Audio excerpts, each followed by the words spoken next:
Hello बच्चों, let's see the question. The question says which of the following follow the EN rule. So हमें बताना है कि कौन सी स्पीशीज जो हमें गिवन है ये EN रूल फॉलो करेगी. So सबसे पहले हम समझते हैं कि हमारा जो EN रूल जो होता है, हमारा इफेक्टिव एटॉमिक नंबर का रूल वो क्या होता है.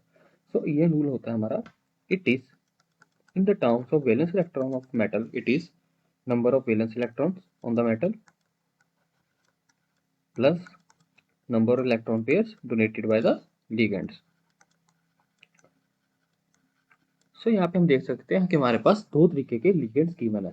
एक हमें गिवन है Cl which donates two electrons and हमारे पास एक रिंग गिवन है एरोमेटिक, और वो हमारे पास कितने इलेक्ट्रॉन डोनेट करेगी, इट वुड डोनेट 5 इलेक्ट्रॉन. सो अगर यहाँ पे हम देखें तो हमने ये देखा कि यहाँ पे लिगेंड्स के बारे में देखा कि कितने कितने जो लिगेंड्स हैं ये कौन कौन से कितने और कितने नंबर के हमारे पास इलेक्ट्रॉन डोनेट करते हैं. सो अगर हम यहाँ पे देखें तो अपने फर्स्ट ऑप्शन के लिए तो हमें पता है कि MO का हमारे पास outer electronic configuration after oxidation क्या आएगी, it would B 3d5 4s1.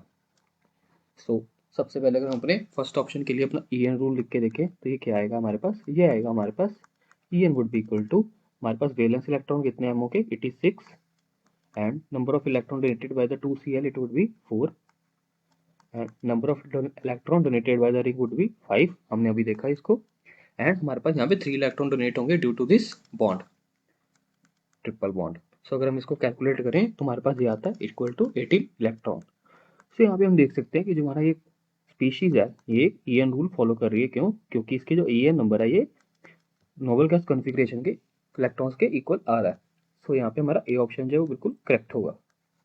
अगर हम अपने बी ऑप्शन में देखें तो यहाँ पे हम अगर हम अपना EN रूल लिख के देखें फॉर द मेटल 1, सो यहाँ पे हमारे पास क्या आएगा, it would B 6 valence electron plus 4 electron हमारे Cl के कारण आएंगे,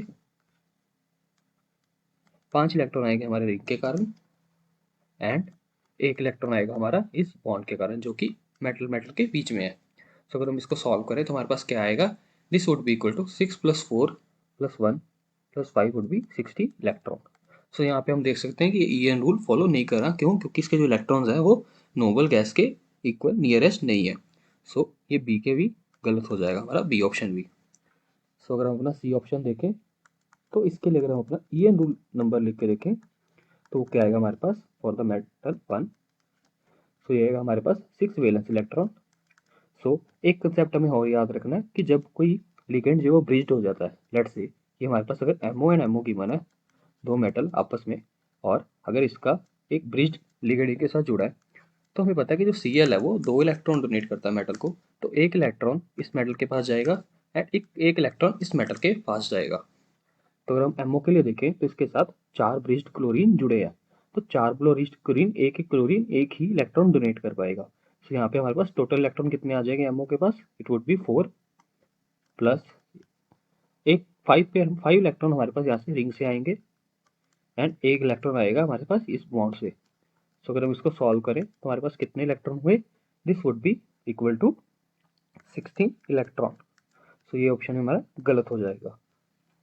अगर हम अपना डी ऑप्शन के लिए देखें, अगर हम इसके लिए EN रूल लिख के देखें अपना for the metal 1 which is this. So यहाँ पे हम देख सकते हैं कि हमारे पास दो यहाँ पे हमारे पास ब्रिज क्लोरीन है और एक हमारे पास नॉन ब्रिज क्लोरीन है. तो हमारे पास कितने पेयर ऑफ इलेक्ट्रॉन हुए हमारे पास total electrons, it would be 2 from this chlorine. Firstly, we will add the valence electron of metal, then 2 from this chlorine, it would be 2 plus and 1 from both the bridged chlorine, so it would be 2 and 5 from the ring and एक हमारे पास यहाँ से bond से आएगा. सो हम अगर इसको solve करके देखें तो ये कितना है, this would be equal to 6 + 4 + 5 which is 15 + 1 it is 16 electron. सो हमारा डी ऑप्शन भी है वो गलत हो जाएगा. सो यहाँ पे अगर हम देखें तो only A option is correct. So I hope you understood it well. Best of luck.